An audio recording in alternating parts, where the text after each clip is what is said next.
এইবার আসো আমরা অ্যালগোরিদমের কিছু বেসিক প্র্যাকটিস প্রবলেম নিয়ে কাজ করি। সর্বপ্রথম আমরা প্রথম যে প্রবলেমটা দেখতেছি সেখানে দেওয়া আছে কি algorithm to find sum of two numbers. অর্থাৎ তোমাকে দুইটা নাম্বার, মনে করো নাম্বার ওয়ান যদি হয় আর হচ্ছে নাম্বার টু যদি হয়, দুইটা নাম্বার, সেই দুইটার যোগফল বের করতে হবে। যোগফল মনে করো সাম, এইটা বের করতে হবে। এখন তুমি নর্মালি মুখের ভাষায় এভাবে এভাবে বলে দিলা, বাট অ্যালগোরিদম লেখার সময় কিন্তু এভাবে জাস্ট মুখের ভাষায় বলে দিলে হবে না। তখন কি করতে হবে, অ্যালগোরিদম আমাদের কিভাবে করতে হবে এইখানে। মনে করো এই 1 2 3 4, যে আমি অ্যালগোরিদম কাকে বলে যখন তোমাদের বলেছি তখন কিন্তু জানিয়ে দিয়েছিলাম যে তোমাদেরকে ধাপে ধাপে লিখতে হবে। আমাদের অ্যালগোরিদমের বেসিক যে সংজ্ঞাটা ছিল সেটা হচ্ছে ধাপে ধাপে, স্টেপস, নাম্বার অফ স্টেপস। তো প্রথমে আমরা কি করেছি, স্টার্ট লিখে প্রথমে এটা দিয়ে দিচ্ছি, স্টার্ট, তা শুরু বোঝাচ্ছি। তারপর 2 নম্বরে ডিক্লেয়ার, যে ডিক্লেয়ার অর্থাৎ কি, ঘোষণা দেওয়া। তুমি এই যে নাম্বার গুলা ব্যবহার করবা, তো নাম্বার ওয়ান, নাম্বার টু আর সাম, এই জিনিসগুলো যে ব্যবহার করবা তোমার অ্যালগোরিদমে, সেগুলোকে ডিক্লেয়ার করবা। আর ভ্যারিয়েবলস কথাটা মানে কি, ভ্যারিয়েবলস হচ্ছে যে ভ্যালু, ধরো ভ্যালু গুলা যেখানে আমরা রাখি নর্মালি আমাদের যে কোনো কাজে, মনে করো 5 6 7, যে কোনো টাইপের একটা ভ্যালু হতে পারে না তোমার একটা কাজের মাঝখানে। তো এই জিনিসগুলা তুমি যেখানে স্টোর করবা। আর ভ্যারিয়েবল গুলা হচ্ছে কি, মনে করো x = 5, এটা একটা, যে এক্স হচ্ছে একটা ভেরিয়েবল। মনে করো y = 10, ওয়াই একটা ভেরিয়েবল। এই যে মনে করো আমরা আমাদের কাজের স্বার্থে কম্পিউটার সায়েন্সের বিভিন্ন বলো, কোড বলো বা হচ্ছে তোমার অ্যালগোরিদম ডিজাইনারই বলো, আমরা এই যে টেম্পোরারি যে জিনিসগুলো চিন্তা করি, যেখানে আমরা স্টোর করি, সেগুলোকে ভ্যারিয়েবল বলে। এগুলো তোমরা আরো ডিপ জানবা সামনে যখন প্রোগ্রামিং শিখবা সেখানে, বাট এখন আপাতত জাস্ট এইটুক জানো তাহলেই হবে। তারপর কি করতে হবে, তুমি মনে করো যেহেতু যোগফল বের করবা, তুমি চিন্তা করে দেখো, তুমি দুইটা সংখ্যা যোগ করতে চাইলে, দাও তোমার তো অবশ্যই দুইটা সংখ্যা জানতে হবে। তুমি মনে করো দুইটা ঘর নিছো, যে এই ঘরে আমি নাম্বার ওয়ান রাখবো, এই ঘরে আমি নাম্বার টু রাখবো। কিন্তু তুমি যদি নাম্বার ওয়ান আর নাম্বার টু কে ওই ঘরের মধ্যে না নাও, তাহলে ওই দুটার যোগফল করে তুমি কি সাম যেটা সেটা পাবা? পাবা না কিন্তু। তাই তোমাকে অবশ্যই করতে হবে কি, রিড দ্য ভ্যালুস। মনে করো এইখানে হচ্ছে ভ্যালু না হলো 5, এই আর নাম্বার টু এর জন্য ভ্যালু না হলো 6।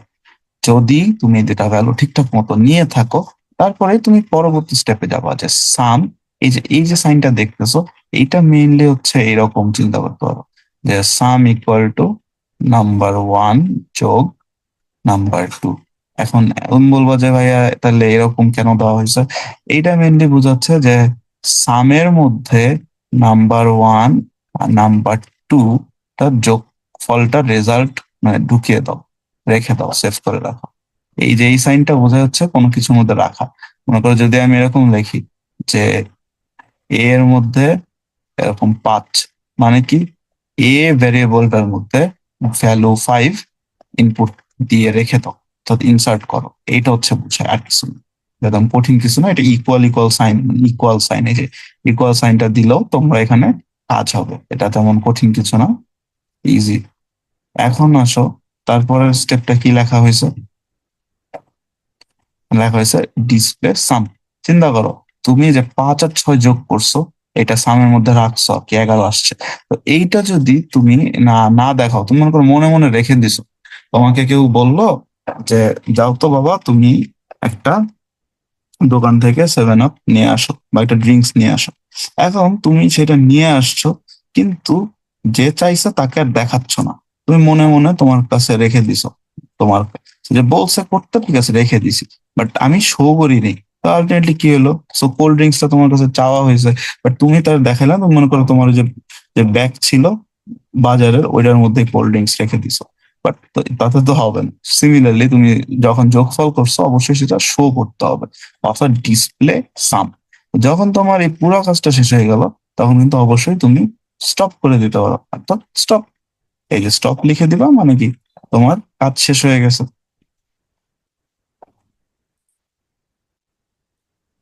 এবার আসো আমরা পরবর্তী আরেকটা প্রবলেম দেখি। এই প্রবলেমটা আমাদের কি বলতেছে, যে algorithm to check if a number is even or odd, even or odd বের করতে হবে। অর্থাৎ ইভেন আর অড মানে তো তোমরা বুঝো।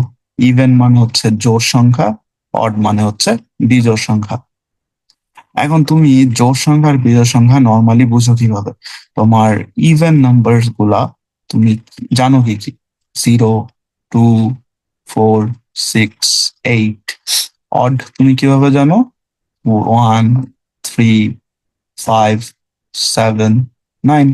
তুমি জানো ইভেন কোনগুলা, অড কোনগুলা, এটা তোমার কাছে ক্লিয়ার।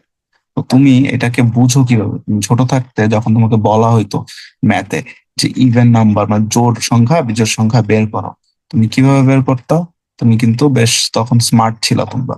তোমরা করতে কি, এভাবে করতো যে কোনো সংখ্যাকে যদি ফরসে 5, এইটাকে যদি আমি 2 দিয়ে ভাগ দিই, তাহলে যদি ভাগশেষ কিছু থেকে যায় তাহলে সেটা বিজোড় সংখ্যা। আমরা এইভাবে বলতাম, তাই না? আবার কোন একটা সংখ্যা, মনে করো 6, সেটাকে যখন আমরা ভাগ দিতাম 3, মানে 6 চলে আসতো, কোনো ভাগশেষ থাকতো না, সেটাকে আমরা বলতাম কি? জোড়।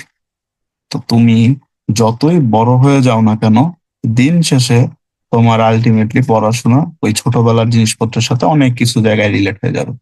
তো আগের লজিক অনুযায়ী যে অ্যালগোরিদম কিভাবে করতে হয়, স্টার্ট দিতে হবে, এটা তোমরা এখন জানো। তারপর কি করতে হবে? মনে করো একটা নাম্বার তোমার যেহেতু নিয়ে কাজ করা লাগবে, তো সেটা ডিক্লেয়ার করে দিলাম আমরা, ডিক্লেয়ার ভেরিয়েবল নাম্বার। তারপরে আমাদের কাজ কি? যে ওই এই নাম্বারটার ভ্যালু রিড করতে হবে। অর্থাৎ তুমি কোন সংখ্যাটা চেক করবা যে এটা কি জোড় না বিজোড়। তো এটা মনে করো যে বলছিলাম যে একটা ঘর নিতে হয়, তো ওই ঘরের আমার একটা নাম্বার রাখার জন্য ইনপুট নিতে হবে। মনে করো আমরা চেক দিব 5, এটা কি জোড় না বিজোড়। তো তারপরের স্টেপটা কি? আমাদের ইফ নাম্বার, অর্থাৎ এই যে নাম্বারটা, এইটা কি 2 দ্বারা, এই যে এই সাইনটা মূলত কি বোঝায় জানো? আমরা নর্মালি জানি কি, মনে করো এরকম 5/2, এইটা হচ্ছে ভাগ, এটাকে বলে ভাগ। বাট তুমি যদি এরকম পার্সেন্টাইল পার্সেন্টেজ দাও, তখন হচ্ছে বোঝায় এটা ভাগশেষ নিয়ে আসলে কাজ বোঝায়। তো আমরা যেহেতু ভাগশেষ 0 কিনা ওইটা চেক দিয়ে বুঝি জোড় না বিজোড়। তো এইখানে এই চিহ্নটা তাই দেওয়া হয়েছে, ভাগশেষের চিহ্নটা। যে আর এই যে ইকুয়াল ইকুয়াল মানে কি? মনে করো তোমাকে যদি বলি A = 5, এইটা মানে হচ্ছে তোমার এ হচ্ছে 5, মানে ভ্যালু বলে দেওয়া হয়েছে যে এর ভিতরে 5 আছে। যদি মনে করি বি এর ভিতরে বলে রাখছি সি, এইভাবে যদি লিখি, তাহলে হচ্ছে এইটা মূলত বুঝায় যে অমুকের মধ্যে অমুক আছে, তমুকের মধ্যে তমুক আছে।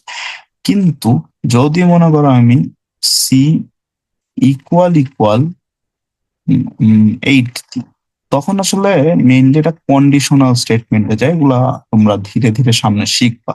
এটা মূলত যখন আমরা চেক করি যে এইটা কি, এইটা মানে সি এর ভ্যালু কি 8 কিনা, ঠিক আছে, এরকম যখন আমরা চেকিং এ যাই, তখন আমরা কম্পিউটার সায়েন্সে ডাবল হচ্ছে সমান সমান চিহ্নটা দিই।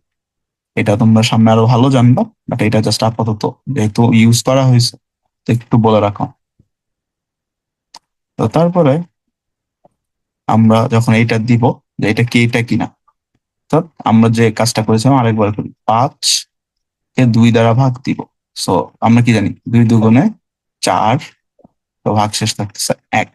এখন দেখো, অর্থাৎ এইটা আমাকে বোঝাচ্ছে 5%(2) ইকুয়াল কত আসছে? 1 আসছে। সো ইকুয়াল ইকুয়াল 0 কি আসছে? 0 কিন্তু আসেনি। তাহলে কি, 0 যেহেতু আসে নাই, তাহলে এটা কি হবে? এলস, মানে এখানে এরকম চিন্তা করা হয়েছে, এই যে যদি এরকম হয়, যদি অমুক হয়, তাহলে এটা করো, না হলে এইটা করো। মানে এইটা হচ্ছে তোমার ইফ এর লজিকটাই দেখো। ইফ যদি আমার ভাগশেষ 0 হয়, তাহলে ইভেন বলো, অর্থাৎ জোড় সংখ্যা। আর যদি না হয় তাহলে অড বলো, বেজোড় সংখ্যা। এখন চিন্তা করে দেখো, আমাদের এইখানে যে কাজটা আমরা করেছিলাম যে 5 2 দিয়ে ভাগশেষ করলে কি 0 আসে কিনা, এখানে আমরা কি পাইছি? এটা মানে আসে নাই। তার মানে কি হয়েছে? এলস এর ঘরে চলে গেছে, অড হয়েছে। আবার চিন্তা করো যদি তোমার নাম্বার হতো 4, ঠিক আছে, নাম্বার যদি তুমি 4 নিতা, এখন 4 কে যখন তুমি এরকম ভাগশেষ দিতা, তখন কিন্তু এটা ইয়েস আসতো। ইয়েস আসলে তখন কি হতো, ইভেন জোড় সংখ্যা আসতো। এটা কি দেখা দিতে হবে না আশা করি। তাও যদি বলি, দেখো 2 × 4 ভাগশেষ 0, এটা মানে কি জোড়। তো জোড় আর হচ্ছে বেজোড় সংখ্যা আমরা এইভাবেই বের করবো অ্যালগোরিদম দিয়ে।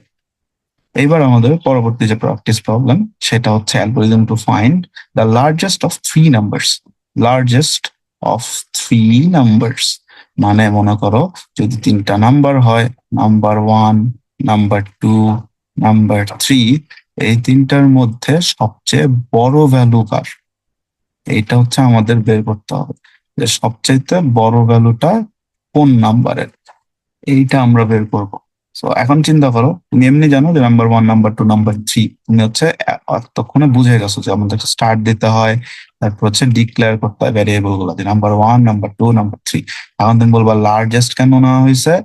লার্জেস্ট নেওয়া হয়েছে এই 3টার মাঝখানে সবচেয়ে বড় যে ভ্যালুটা, কারণ তোমার প্রবলেমে বলা হয়েছে তোমাকে লার্জেস্ট নাম্বার বের করতে হবে। দ্যাটস ওয়াই তুমি লার্জেস্ট ভ্যালুটাকে এখানে ধরে নিতে হবে একটা ভেরিয়েবলের মধ্যে। সো এর জন্য লার্জেস্ট নামেও একটা ভেরিয়েবল ডিক্লেয়ার করা হয়েছে। তো ইজিলি তুমি আগের মতো চিন্তা করো, 3টা নাম্বার নিয়ে কাজ করতে হবে। সো তুমি 3টা ঘর বানায় নিলা, মনে মনে চিন্তা করলা। তো 3টা ভেরিয়েবল, নাম্বার 1, নাম্বার 2, নাম্বার 3, 3টা নিলা। এখন এইখানে আমার আসলে চিন্তা করা হয়েছে এরকম, মনে হচ্ছে এটা একটু পড়ে দেখো আমার সাথে সাথে, যে if number 1 greater equal number 2 and number 1 greater equal number 3, then largest a number 1। পরে তোমার কাছে অনেক কঠিন কঠিন মনে হইতেছে, বাট আমি তোমাকে একটু ইজি করে বোঝানোর চিন্তা করি। আমি একটু অন্য কালারের কালি নিয়ে দেখাই, ইজি হবে বুঝতে তোমাদের। মনে করো নাম্বার 1 এমন একটা ভ্যালু আছে যেটা নাম্বার 2 আর নাম্বার 3 এর থেকে বড় বা তার সমান। চিন্তা করে দেখো, নাম্বার 1 এর ঘরে আছে 8, নাম্বার 2 এর ঘরে আছে 3, আর নাম্বার 3 এর ঘরে আছে 5। তো যখন আমরা এই যে কন্ডিশন চেকে যাচ্ছি, যে ইফ, এখানে আবার দেখা যাচ্ছে না, যাই হোক, তুমি চিন্তা করে দেখো, দেখো নাম্বার 1 গ্রেটার ইকুয়াল নাম্বার 2। এই দেখো যখন আমি চেক করতেছি যে নাম্বার 1 এইটা আর নাম্বার 2, এই দুইটা চেক করতেছি, তো দেখো 8 কিন্তু অবশ্যই তোমার, এই যে 8 কিন্তু অবশ্যই তোমার 3-এর থেকে যখন বড়, রাইট না, বড় বা সমান, এই কন্ডিশনটা পাস করে গেছে। আবার যখন নাম্বার 1 এর সাথে নাম্বার 3 এর চেক দিব, তখন 8 কিন্তু অবশ্যই বড় বা সমান, এই পার্টটা পাস করে গিয়েছে নাম্বার 3 এর থেকে। তো যদি তুমি দেখো যে এইটাও পাস করতেছে, এটাও পাস করতেছে, তার মানে কি তোমার লার্জেস্ট নাম্বার হচ্ছে নাম্বার 1, এইটা হচ্ছে এখানে অ্যাসাইন করা হয়েছে। তারপর চিন্তা করো, আমি একটু কালির সংখ্যা পরিমাণ কমাই, বেশি কালি হয়ে গেছে। তারপরে তুমি এখানে চিন্তা করে দেখো, তোমার এখানে নাম্বার 2 আর যদি নাম্বার 1 এর থেকে বড় বা সমান হয়, এবং নাম্বার 2 নাম্বার 3 এর থেকে বড় বা সমান হয়, তাহলে নাম্বার 2 হচ্ছে লার্জেস্ট। এখন এটা তো তোমাদের বোঝা উচিতই, এটা অত বেশি কঠিন না কিন্তু, কারণ এর আগে যেরকম আমরা চিন্তা করেছি যদি এইটা, এখন চিন্তা করো 8 হচ্ছে নাম্বার 2 এর ঘরে আছে, আর 3 হচ্ছে নাম্বার 1 এর ঘরে আছে। তো 2 নাম্বার ঘরে যদি আমার সব থেকে বড় ভ্যালুটা থাকে, তাহলে কিন্তু সেইটা লার্জেস্ট হয়ে যাবে এইভাবে। এখন আমরা চেক দিব। আর একটা জিনিস চিন্তা করে দেখো এখন তার পরের স্টেপটাতে, যে এলস না লার্জেস্ট নাম্বার 3। একটা জিনিস ভাবো, যে তোমার 1 নাম্বার হচ্ছে লার্জ হয়নি, 1 নাম্বারটা লার্জ হয়নি, 2 নাম্বারটাও লার্জ হয়নি, তো 3 নাম্বারটা বাকি থাকে। তার মানে কি 3 নাম্বার সংখ্যাটাই তোমার সব থেকে বড় সংখ্যা, তাই হচ্ছে লার্জেস্টের মধ্যে নাম্বার 3 রাখা হয়েছে। তারপরে কি হয়েছে, ডিসপ্লে লার্জেস্ট, এর আগে যেটা বলেছি যে মনে মনে রাখলে হবে না, একটা কোনো ভ্যালু আসলে অবশ্যই সেটা শো করতে হবে। তাই ডিসপ্লে লার্জেস্ট হিসাবে আমরা কোনটা লার্জ ভ্যালু হয়েছে, নাম্বার 1 এ সবচেয়ে বড় ছিল, নাম্বার 2 তে ছিল, নাকি নাম্বার 3 তে ছিল, সেটা দেখিয়ে দিব। এইভাবে হচ্ছে আমরা এই প্রবলেমটা সলভ করে ফেলবো।